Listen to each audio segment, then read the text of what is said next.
Sir it was always been a pleasure और आप यहाँ आए हैं और हम आज बात कर रहे हैं आंखों की बीमारी के हिसाब से कि एक तो पहले होती थी ना कि मोतिया उतर जाना या आंखों में किसी एज में जाके मसाइल होते थे, बुजुर्गों की बीमारी होती थी, मगर अब ये जो आंखों का जो मसला है ये हर दूसरे घर में दरवाजे खटखटा रहा है।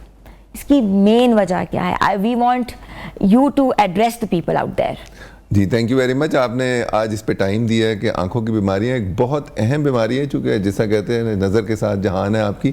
तो जो मरीज़ हैं, जो बच्चे हैं, आपने पहले ही काफ़ी चीज़ें मेरी तो आसान कर दी। आपने गैजेट्स का बहुत ज़्यादा जिक्र किया है। गैजेट्स एक ऐसी चीज़ है जो आप देखेंगे कि वो एक ख़ास डिस्टेंस पे रहती हैं, जो कि डिस्टेंस ऐसा ही है जो कि हाथ के डिस्टेंस पे है। तो जब आप इतर देखते हैं तो आपके आँख के अंदर एक मसल लगे हुए हैं जो कि उसको फोकस करते हैं। तो उनको करीब का फोकस भी होता है, दूर का भी, जिस तरह ऑटो फोकस लेंस होते हैं। तो अगर हम किसी को कह दें कि सारा वक्त अपने मसल्स को फोकस करके करीब ही देखते रहें, तो ऐसे ही है, आपने सारा दिन वजन उठा के खड़े रहते हैं, क्योंकि आपके मसल की जो नेचुरल टेंडेंसी है वो रेस्ट की है, दूर में देखने की। तो जिस वक्त आप उसे सारा दिन करीब देखते रहते हैं तो वो मसल्स एक तो वो थोड़े से स्ट्रेस में आते हैं, वो कंट्रैक्टेड रहते हैं अपनी जगह पे, तो उसके बाद वो थक जाते हैं। तो आप देखें आप बहुत देर गैजेट पे काम करते हैं तो कई बार आपको हेडेक होना शुरू हो जाता है, सर में दर्द है, उसके अलावा आपको आंखें झपकते भी कम है, जो आपका ब्लिंक रेट है। अच्छा प्रोफेसर साहब, एक चीज मैंने बहुत कॉमन बच्चों में देखी है, हर मेरे घर में भी ये मसला आ रहा है जो मैं आपसे डिस्कस करना चाहती हूँ। बच्चे आंख रोल कर देते हैं एकदम से, अगर वो बैठे हुए हैं गैजेट के पास एकदम से वो यूं यूं करते हैं और आंखें उनकी ऊपर की तरफ चली जाती है और फिर एकदम वापस फोकस होते हैं। ये जो चीज है ये मैं बहुत ज्यादा नोट कर रही हूँ। ये आपने बहुत इंटेलिजेंट आपकी ऑब्जर्वेशन है। उसमें होता है कि नॉर्मली आपका ब्लिंक रेट है वो तकरीबन 40 टाइम्स आपके एक सेकंड में, आपके एक मिनट के अंदर तकरीबन ब्लिंक करते हैं। लेकिन जिस वक्त आप ये चीज़ें टैब्स देख रहे हैं, ये चीज़ देखते हैं, तो ब्लिंक रेट आपका कम हो जाता है, यानी कि आपके झपकते कम है आंखें। झपकते जब कम है तो झपकने की वजह से आपकी लुब्रिकेशन होती है आंख पर, जिस तरह विंड स्क्रीन के वाइपर चलते हैं तो वो जो वाइपर की रफ्तार कम होती है, इवेपोरेटिव ड्राइंग है, यानी कि आपकी सतह, आंखों की सतह से पानी उड़ जाता है तो आंखें ड्राई हो जाती हैं। तो ऐसे ही है जैसे वो आर्टिफिशियली खुद जानबूझ के ब्रेन को याद आता है वो मैंने तो झपकनी थी आंख, तो वो ऐसे ही करता है। तो आपने बिल्कुल सही कहा है कि बच्चे कई बार माएँ लेकर आती है कि ये एक्सेसिव ब्लिंकिंग कर रहा है, और वो कई बार एक्सेसिव ब्लिंकिंग एक्चुअली हैबिट में कन्वर्ट हो जाती है, और आप देखेंगे वो परमानेंटली, जिसको टिक्स कहते हैं, वो बच्चे हर वक्त ऐसी आंखें झपकना शुरू हो जाते हैं, गैजेट्स पे होते हैं बच्चे। बिल्कुल ऐसा ही है। अच्छा, हम अपने व्यूअर्स को बताना चाहते हैं कि प्रोफेसर डॉक्टर मोहम्मद मोइन हमारे साथ हैं। आप अपने आंखों के मसाइल जो है डिस्कस कर सकते हैं। आंखों की सेहत के हवाले से कोई भी सवाल हो तो आप डॉक्टर साहब से पूछ सकते हैं। नंबर जो है स्क्रीन पे चल रहा है, प्लीज हमें कॉल करें। जी डॉक्टर साहब, ओवर टू यू। जी, हमने जैसा कहा था कि रिफ्रैक्टिव एरर है जिसको बच्चों को नॉर्मली फोकस करते हैं, तो हमने, और उसकी वजह से नज़दीक का बहुत देर तक फोकस करते हैं। तो ये फोकस जब बड़ों में होता है तो हमने कहा था कि सर में दर्द है, फटीग है, फिर ड्राइनेस, जो ब्लिंक करते हैं जैसा आपने कहा। लेकिन बच्चे जो पहले 10 साल में हैं तो ब्रेन आंखों के साथ सीख रही होती है चलना। तो एक बीमारी होती है जैसे एम्ब्लायोपिया या लेजी आई है, वो अगर दोनों आंखें इकट्ठी ना चलें तो वो भी डेवलप हो सकती है। जी, लेजी आई भी डेवलप हो सकती है।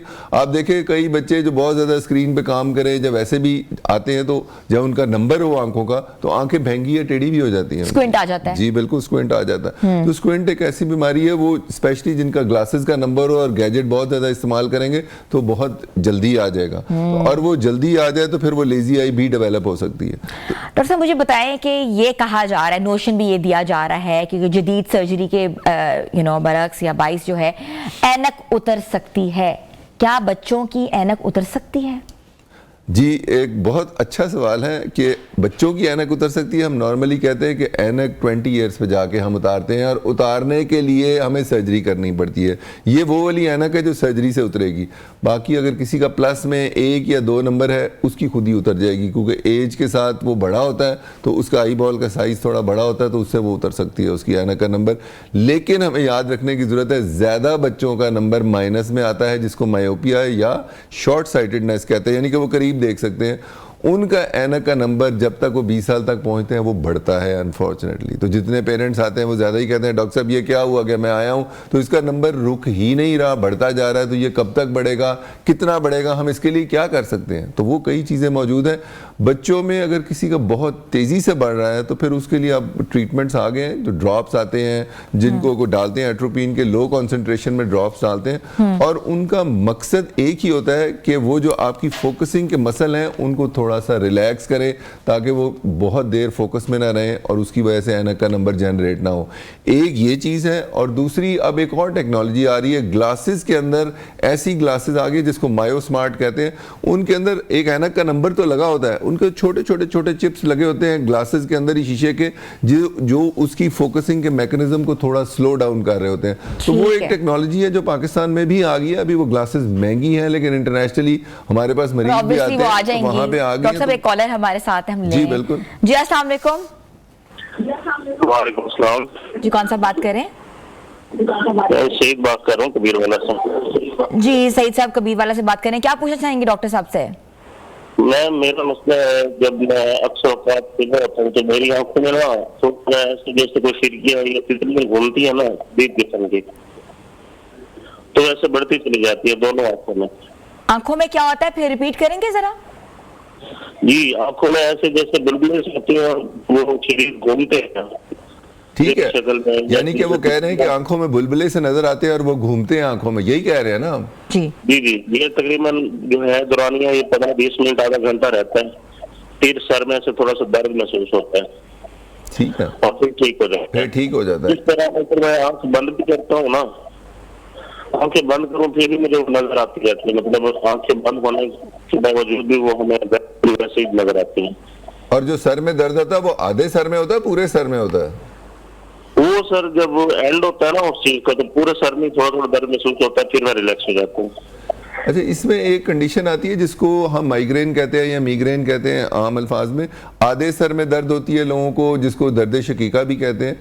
उसमें कई लोगों को जब आता है तो उसके हेडेक होने से पहले लोगों को ऐसे सिम्टम नज़र आते हैं जिसमें बुलबुले नज़र आ सकते हैं, लाइटें नज़र आती हैं, डिफरेंट कलर्स के आ सकते हैं, कोई फ्लैशेस ऑफ लाइट नज़र आ सकते हैं। तो वो एक ऑरा कहते हैं कि यानी कि वो प्रॉब्लम आने से पहले वो चीज़ आती है सर में दर्द के साथ एसोसिएटेड, तो उसको उसके जो आने से पहले जो अलामात हैं उनको कहा जाता है कि ये ऑरा की सूरत में आते हैं। तो ये सिम्टम्स जो आते हैं, तो ये लोग आपको जिस वक्त हेडेक होती है उसके साथ जुड़ा हुआ रहता है, और हेडेक अक्सर ये सोने से ठीक हो जाती है।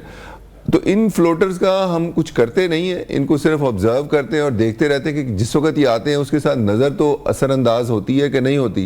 ऑब्वियसली अगर कोई नज़र असरअंदाज होती है या नज़र चली जाती है उस वक्त, तो फिर इसके टेस्ट करने की ज़रूरत है, पर्दे के को स्कैन करते हैं, को ब्रेन का स्कैन करने की ज़रूरत पड़ती है। लेकिन चूँकि आप बता रहे हैं कि आपकी आंख में हेडेक भी होती है और उसके साथ नज़र भी असरअंदाज नहीं होती, तो ये नॉर्मली एक प्रोसेस है जो कि मिग्रेन के साथ आ सकता है। इसके अलावा इसके साथ साथ एक कंडीशन आती है, उसको कहते हैं कि विट्रियस डिटैचमेंट है एज के साथ, जिसको फ्लोटर्स है। जिस तरह आप कह लें स्किन पे आपकी झुर्रियाँ आ जाती हैं, तो आंख के अंदर एक जेली होती है, उसके अंदर फाइबर बने होते हैं, तो वो फाइबर एज के साथ थोड़े से लूज हो जाते हैं, तो वो फाइबर शुरू में क्लियर होते हैं तो उनका शेडो बनता है पीछे पर्दे पे, तो वो भी आपको टेस्ट से रूल आउट कर सकते हैं। ठीक है, ये सईद साहब को आपने मशवरा दिया, ऑब्वियसली वो अपने डॉक्टर के पास जरूर जाएंगे और एडवाइस भी लेंगे।